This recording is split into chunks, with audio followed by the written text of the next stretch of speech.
Imagine saying "I do," only to have the most joyous day of your life turn into a real-life soap opera.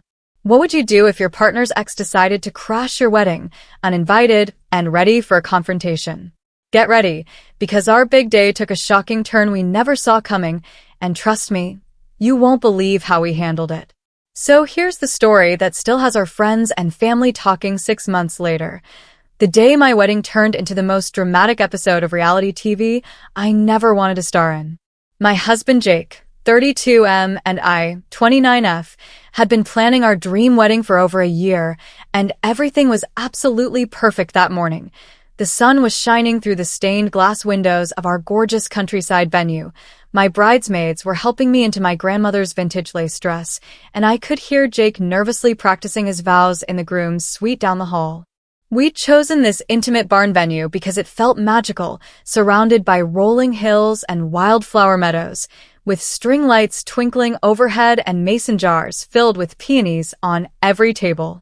The morning had that perfect wedding energy, that mix of excited butterflies and pure joy that makes you feel like you're floating on cloud nine.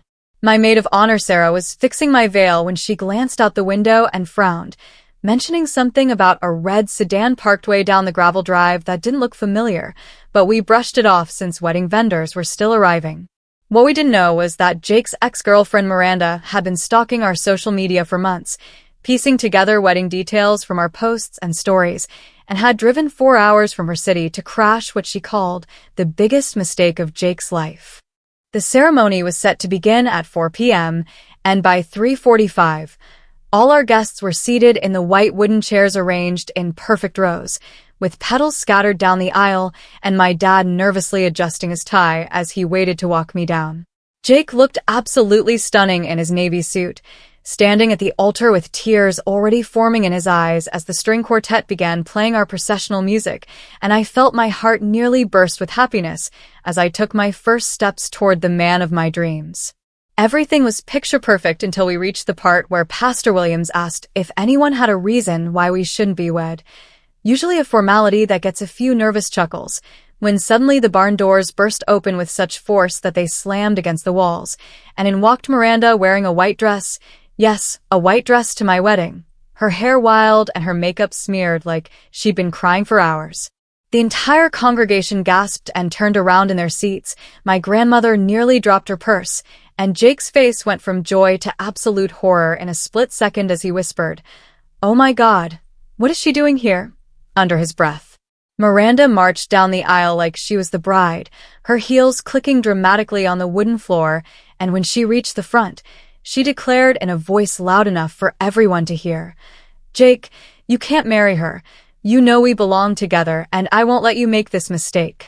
The entire venue fell silent except for someone's phone buzzing in the back row and my cousin's baby starting to cry, while I stood there in complete shock, my bouquet trembling in my hands as I tried to process what was happening to what was supposed to be the most beautiful day of my life. Our wedding planner, Maria, bless her soul, immediately jumped into action, rushing toward Miranda while whispering urgently into her headset for security, but Miranda pushed past her and kept talking, saying things like, "Jake, remember our trip to Paris. Remember how you said I was your soulmate. This is all wrong."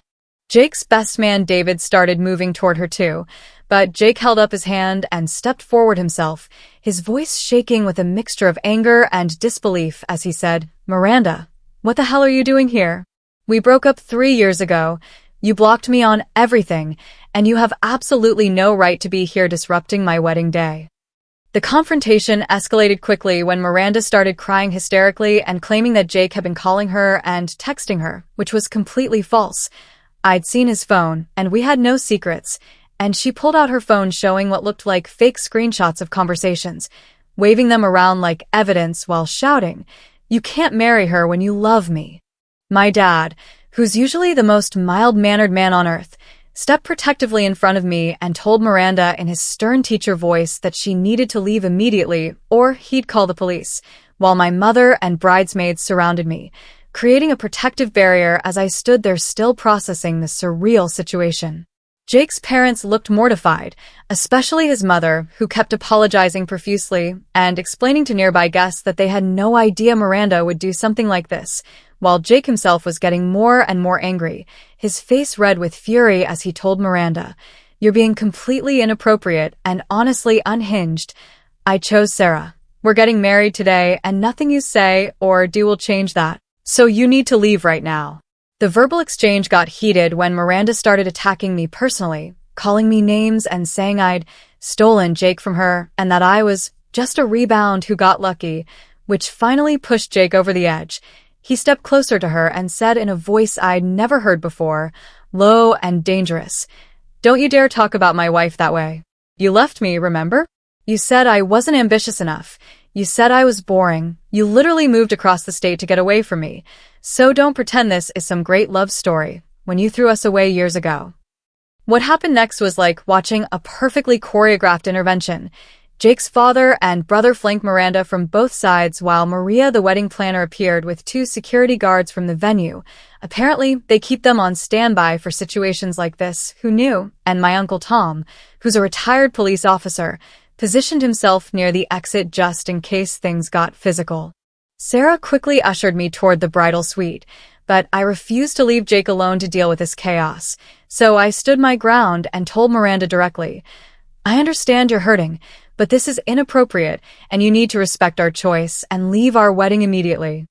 Miranda looked between Jake and me, her face crumpling as she seemed to finally realize that her dramatic gesture wasn't going to work, that Jake wasn't going to dramatically sweep her into his arms and call off the wedding like some romantic comedy, and she started sobbing these heart-wrenching tears that honestly made me feel a little bad for her, even though she'd just completely disrupted my wedding. The security guards were gentle but firm, each taking one of her arms and guiding her toward the doors while she kept looking back at Jake, pleading, "This is a mistake. You'll regret this. She's not right for you."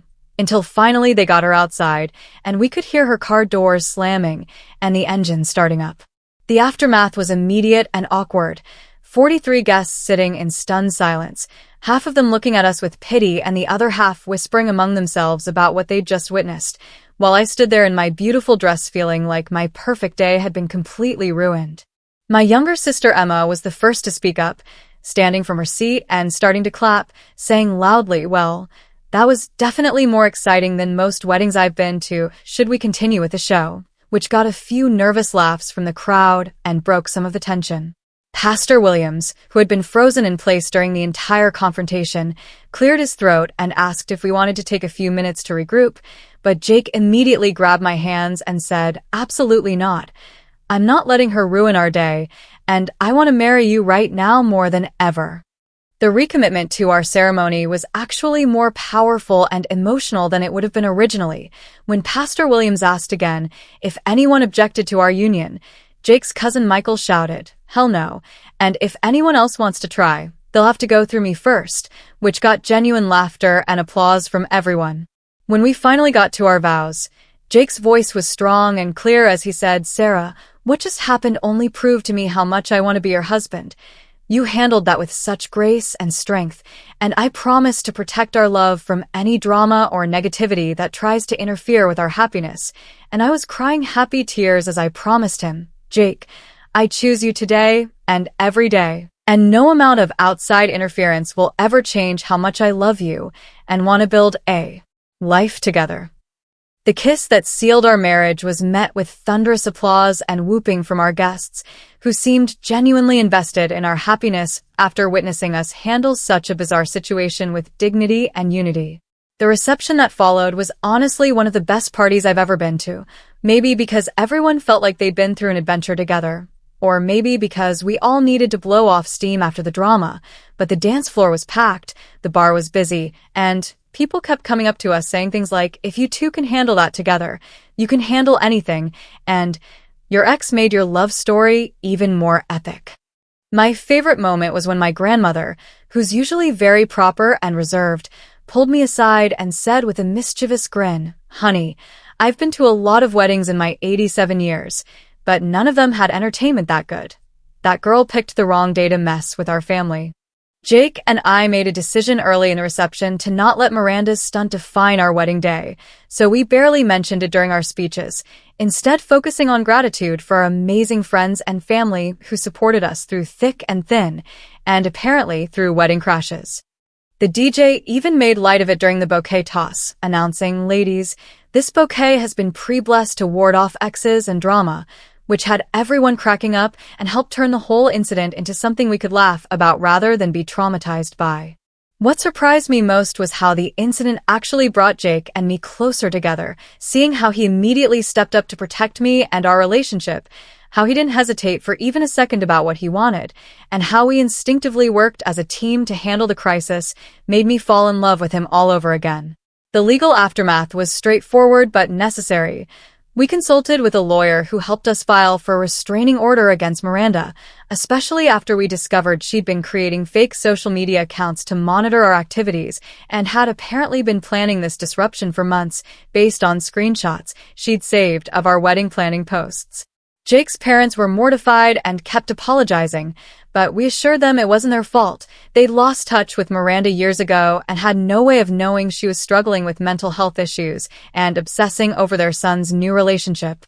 The restraining order was granted easily since we had witnesses, 43 of them, to be exact, and Miranda didn't contest it, apparently realizing after the fact that her behavior was completely inappropriate and potentially illegal. In the weeks following our wedding, we heard through mutual friends that Miranda had checked herself into therapy and was getting help for what seemed to be some underlying mental health struggles that went beyond just being hung up on an ex-boyfriend. We never reached out to her directly, but I genuinely hope she's doing better and has found peace. Holding on to someone who clearly moved on is exhausting and painful, and her dramatic gesture probably hurt her more than anyone else. The photos from our wedding are actually hilarious now.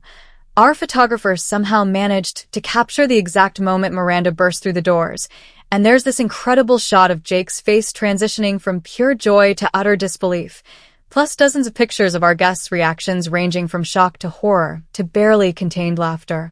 We ended up creating a whole separate album called The Miranda Chronicles with all the dramatic shots, and it's become a conversation starter whenever people visit our house. Everyone wants to hear the story, and we've gotten pretty good at telling it in an entertaining way. 6 months later, we're happily settled into married life, and honestly, Miranda's wedding crash has become one of our favorite stories to tell. It's definitely not what we planned, but it gave us an incredible tale of love triumphing over drama, and it proved to everyone, including ourselves, that we're a solid team who can handle anything together. The lesson we learned is that you can't control other people's actions, but you can control how you respond to them, and choosing to focus on love and joy instead of letting someone else's issues ruin your special day is always the right call. People often ask us if we regret not having better security or keeping our wedding details more private, but honestly, we don't. We handled the situation with grace, protected our happiness, and ended up with an unforgettable story that perfectly captures how nothing can shake our love when we stand together. To anyone else dealing with wedding drama or ex-partner interference, set clear boundaries, don't engage with the chaos more than necessary, lean on your support system, and remember that your happiness is worth protecting from people who can't respect your choices. Our wedding day didn't go as planned, but it went exactly as it needed to, with me marrying the man who would literally stand up to anyone who tried to come between us, surrounded by people who love us enough to form a human shield against drama, and with enough material for entertaining dinner party stories for the rest of our lives.